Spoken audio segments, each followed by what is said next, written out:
Au nom du Père et du Fils et du Saint-Esprit. Amen. Seigneur notre Dieu, par l'illumination de l'Esprit Saint, tu as instruit le cœur de tes fidèles.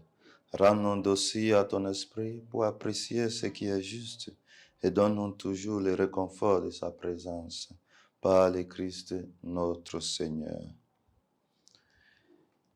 L'Évangile de Jésus-Christ selon saint Luc.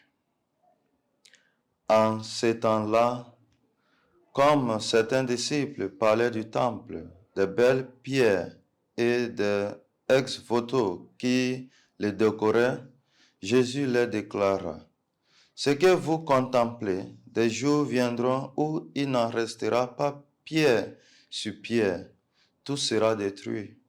Il lui demandait: Maître, quand cela arrivera-t-il? Et quel sera le signe que cela est sur le point d'arriver? Jésus répondit: prenez garde de ne pas vous laisser égarer, car beaucoup viendront sur mon nom et diront: c'est moi, ou encore le moment est tout proche. Ne marchez pas derrière eux. Quand vous entendrez parler de guerre et de désordre, ne soyez pas terrifiés. Il faut que cela arrive d'abord, mais ce ne sera pas aussitôt la fin. Alors Jésus ajouta: on se dressera nation contre nation, royaume contre royaume.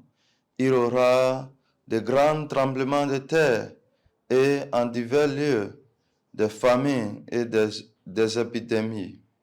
Des phénomènes effrayants surviendront et de grands signes venus du ciel. Mais avant tout cela, on portera la main sur vous et l'on vous persécutera.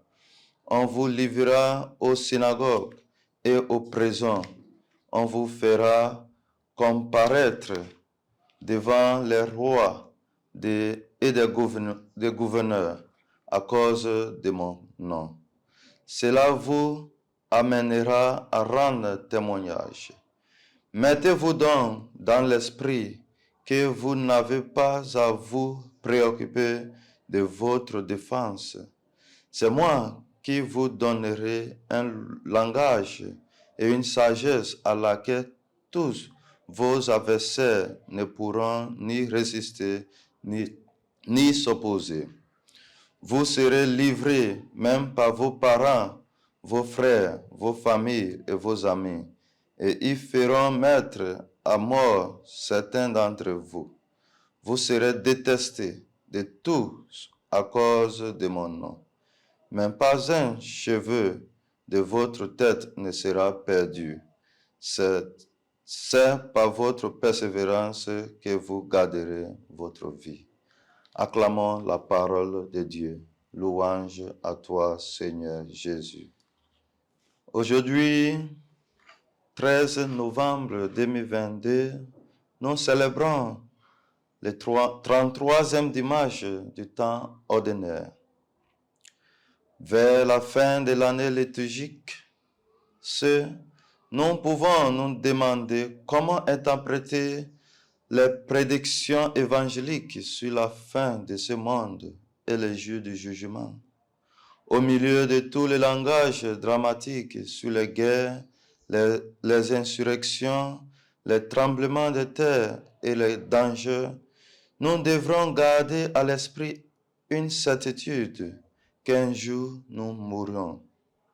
Le moment de la mort mettra fin absolument et au-delà du rappel à toutes nos œuvres, à tous nos projets, à toutes les préoccupations apparemment vitales qui nous animent jour après jour.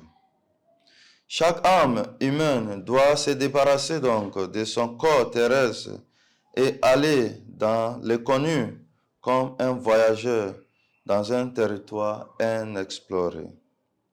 En ce dernier dimanche de notre année liturgique, nous sommes censés regarder au-delà de nos soucis immédiats, de nos problèmes, de nos intérêts et de nos préoccupations largement égoïstes.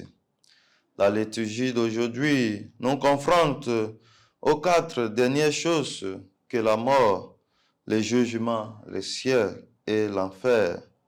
Les gens qui ne regardent jamais au-delà de l'ici et maintenant,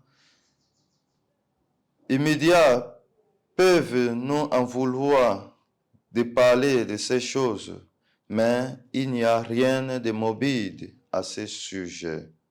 Si nous sommes des exilés et des voyageurs sur cette terre, nous nous rapprochons de plus en plus de notre demeure ultime au ciel. Une pensée qui ne doit pas nous remplir de chagrin, mais d'un désir d'être avec le Christ dans la vie à venir. Il est donc inutile, chers frères et sœurs, de spéculer sur le moment où le Christ reviendra dans sa gloire. Son message, ce dimanche, est clair. Son message est d'être toujours vigilant, de laisser la pensée de ce qui est à venir être un rappel de la brièveté de notre vie présente. Nous n'avons pas besoin de nous alarmer par la mention des tremblements de terre, des étoiles tombant du ciel, etc. Cette imagerie apocalyptique juive a été utilisée dans l'Église primitive pour exprimer l'espoir d'une justice mondiale à la fin des temps. Si nous aimons Dieu, chers frères et sœurs, nous n'avons pas besoin de nous alarmer, car l'amour chasse la peur. Mais jusqu'au jour où le Seigneur nous appelle, nous continuons à nous préparer à sa rencontre, à les rencontrer. La question d'aujourd'hui est, sommes-nous prêts à les rencontrer? Demandons au Seigneur la grâce de nous préparer chaque jour par nos actions, par nos pensées, par nos vies, pour être toujours prêts pour les rencontrer. Le jour viendra. Et que Dieu Tout-Puissant vous bénisse, le Père et le Fils et le Saint-Esprit. Amen.